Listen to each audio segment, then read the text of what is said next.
Hello students, how you all are. I hope सब अच्छे से पढ़ रहे होंगे, चैप्टर समझ आ रहा होगा। कमेंट्स में लिखते रहिए कुछ समझ आ रहा है नहीं आ रहा है whatsoever. This is again English classes of 10th class which is all the time presented by Puri ma'am. Let me have a quick recap. हम यूनिट 5th कर रहे हैं, द 100 डेसेस का फर्स्ट पार्ट, जो कि एल्बेसर ईस्टर ने लिखा है। और स्टूडेंट्स, कल के वीडियो में हमने ये एंटायर पैसेज पढ़ा था और पिछला कुछ हमने रिवाइज किया था, जिसकी वजह से हमारा टाइम अप हो गया था और मुझे सिर्फ एक ही स्लाइड कंप्लीट करने का मौका मिला था।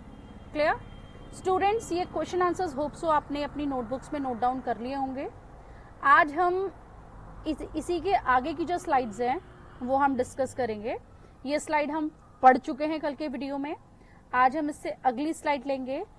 इस स्लाइड तक हमने ये जान लिया था कि मैगी जो है वो वांडा के बारे में कैसा फील करती है, मैडी, और पैगी किस तरह से मजाक उड़ाती है एंड ऑल दैट। अब इसके आगे के इससे ओरल कॉम्प्रिहेंशन चेक के बाद हम अगले पार्ट में जाते हैं। इसको ये हमारा आज का टास्क है, हम इसको डिस्कस करेंगे आफ्टर कॉम्प्रिहेंशन चेक। अगर मैं आपकी बुक की बात करूं तो दैट इज पेज नंबर 67 और लास्ट पैराग्राफ है कॉम्प्रिहेंशन चेक के बाद। बच्चों अपनी बुक्स खोलिए, अपना लास्ट पैराग्राफ निकालिए और हम इसको कंटिन्यू कर रहे हैं आगे। Let's begin. Today even though they had been late to school, who are they here student? यहाँ पे दे कौन है? दे जनरली यहाँ पे दो लोग हैं, मैगी एंड पैडी। ठीक है ना? पैगी और मैडी दो लोग हैं। ये दो लोग जनरली क्या करते हैं? मजाक उड़ाते हैं और इंतजार करते हैं जिस दिन वांडा स्कूल नहीं आती है, और जब वांडा स्कूल आती है तो उसका मजाक उड़ाते हैं। तो यहाँ पे आज भी ये इंतजार कर रहे हैं मजाक उड़ाने के लिए, लेकिन आज वो लेट हो गए। Maddie was glad she had not had to make fun of Wanda. और मैडी जो है वो खुश है क्योंकि आज वो वांडा को नहीं देख पा रहे हैं, लेट हो गए हैं पहले से ही वो, तो खुश थी कि आज उन्हें एटलीस्ट वांडा का मजाक नहीं उड़ाना होगा। She worked her arithmetic problems absent-mindedly, और उसने अपनी अर्थमेटिक प्रॉब्लम यानी कि मैथमेटिक्स के जो क्वेश्चंस थे अर्थमेटिक के, वो उसने absent-mindedly मतलब बिना कुछ सोचे समझे फटाफट कर डाले। 8 times 8 let's see, ये कुछ अपने आप ही कैलकुलेट कर रही है वो। She wished she had the nerve to write Peggy a note, और अपने आप में विश कर रही है कि काश उसके पास एक ऐसी नर्व हो। नर्व मतलब स्टैमिना भी कह सकते हैं, या फिर मतलब हिम्मत भी कह सकते हैं, कि वो पैगी को एक नोट लिख सके। Because she knew she never would have the courage to speak right out to Peggy to say, hey Peg, let's stop asking Wanda how many dresses she has. मतलब उसके अंदर इतने गट्स नहीं थे। देखिए मैं फिर रिपीट करूंगी, जो मैडी है वो एक गरीब लड़की है, सेकेंड हैंड कपड़े पहनती है और मोस्टली वो कपड़े पहनती है जो उसको पैगी देती है। तो अब होता है ना, जिससे हमने कर्जा लिया हो या जिससे हम कुछ उधार लेते हो, हम उसके सामने अपनी आवाज नहीं बुलंद करके कुछ कह पाते हैं। तो वही हाल यहाँ पे किसका है? मैडी का भी है। सेम हाल मैडी का भी है, क्योंकि वो कुछ नहीं कह सकती। इसलिए कुछ नहीं कह सकती क्योंकि यहाँ पे क्या प्रॉब्लम हो रही है, वो उसके सामने आवाज नहीं उठा सकती। तो वो ये सोचती है आज मैं हिम्मत करके कुछ लिख लूं, रिटन में कुछ लिख लूं। किसके लिए? पैगी के लिए। और क्या लिखूं? कि चलो अब उसका मजाक उड़ाना बंद करते हैं। When she finished her arithmetic, जब वो अपने मैथ्स का वर्क खत्म करती है, she did start a note to Peggy. वो पैगी के लिए एक नोट लिखना शुरू करती है।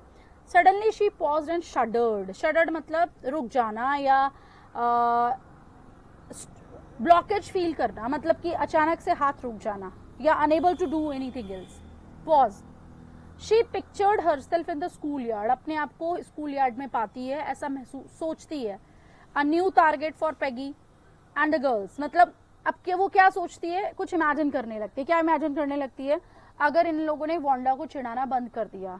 ये जो गर्ल्स हैं वो वांडा को क्यों चिढ़ाती है? क्योंकि वांडा एक गरीब लड़की है और मैं भी एक गरीब लड़की हूँ। और अगर वांडा को इन्होंने चिढ़ाना बंद कर दिया तो उसके बाद इनका दूसरा टारगेट कौन होगा? टारगेट मतलब जिसपे एम डिसाइड करते हैं कि भाई यही शूट करना है। तो अगला टारगेट उनका कौन होगा? A person deliberately chosen for attack, ये ऐसा पर्सन जो अटैक के लिए चूज किया जाता है। तो suddenly she paused and shuddered, और अपने आप को पिक्चर करती है स्कूल यार्ड के अंदर इमेजिन करते हैं, जैसे कई लोग होते हैं ना ख्वाब देख लेते हैं एकदम से, हाय ऐसा होगा मेरे साथ, तो ऐसे वो भी इमेजिन करती है स्कूल यार्ड में और एक अपने को एक नया टारगेट बन जाऊंगी मैं, ऐसा फील करती है पैगी और दूसरी लड़कियों के लिए। Peggy might ask her where she got the dress and she had on. हो सकता है वो खुद ही पूछ ले कि ये ड्रेस तुमने कहाँ से पहनी है, मतलब क्योंकि वो खुद सेकेंड हैंड ड्रेस पहनती थी ना, तो हो सकता है पैगी उससे मजाक उड़ा के पूछ ले। And Maddie would have to say it was one of Peggy's old one, और उसे उन सब के सामने एक्सेप्ट करना पड़ेगा, सारी सहेलियों के सामने, कि ये तुम्हारी ही एक पुरानी ड्रेस है। किसकी? पैगी की ही एक पुरानी ड्रेस है। That Maddie's mother had tried to disguise, जिसको कि मेडी की मदर ने कोशिश की है डिस्गाइज करने की।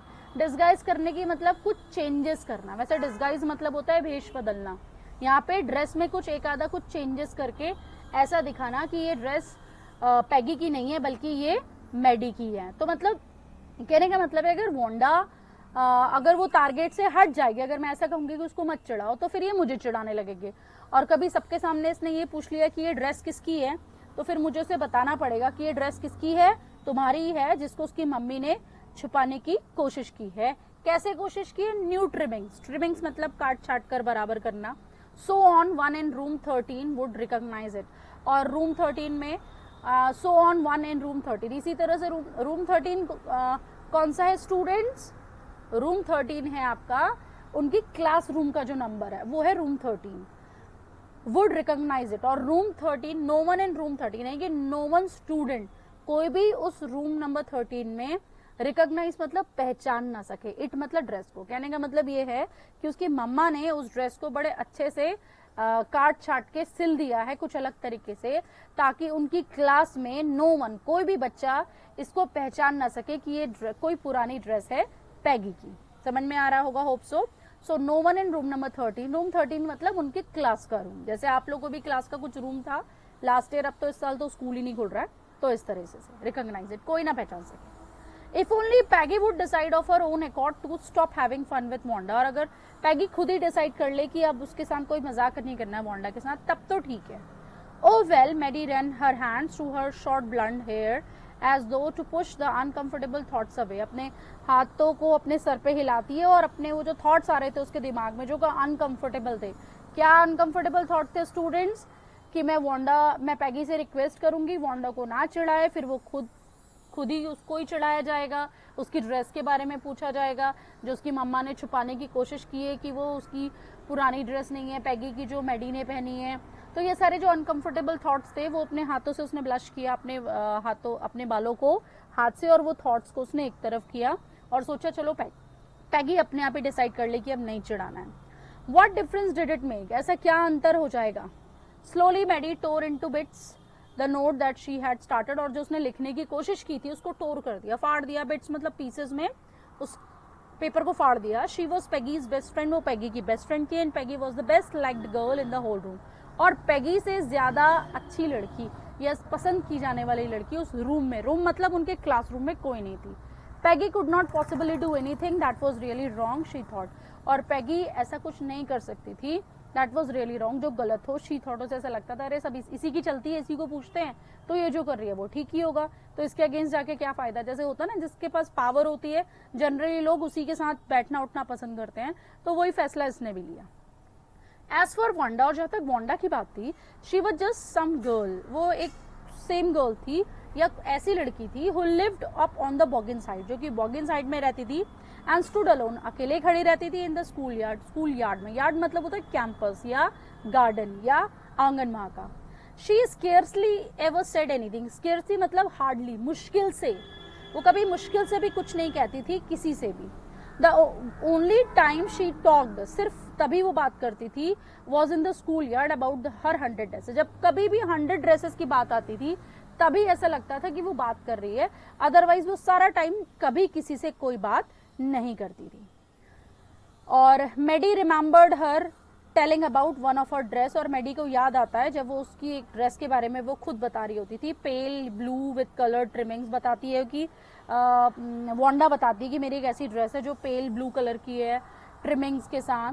And she remembered another that was brilliant jungle green, jungle बिल्कुल काला वाला ग्रीन, जो जंगल वाला ग्रीन होता है, विद अ रेड सैश, सैश वो जो लाइनिंग होती है ना ड्रेस में, शैश वो जो स्कार्फ टाइप होता है पीछे से जो एक वो बांधने वाला, वो शैश, या फिर गले में बांधने वाला भी एक स्कार्फ टाइप होता है जो लुक देता है ड्रेस को, या वो शैश हो सकता है। तो मतलब इस तरह से जो वांडा है वो अपनी ड्रेसेस को डिस्क्राइब करती थी। You would look like a Christmas tree in that, the girls had said in pretended admiration. और जो बाकी की लड़कियां थी वो उसकी तारीफ करती थी ये मजाक उड़ा के कि अरे रेड ड्रेस थी और उसमें ऐसे ऐसे करके शैज था, तो तुम तो बिल्कुल क्रिसमस ट्री लगती होंगी उस वाली ड्रेस में।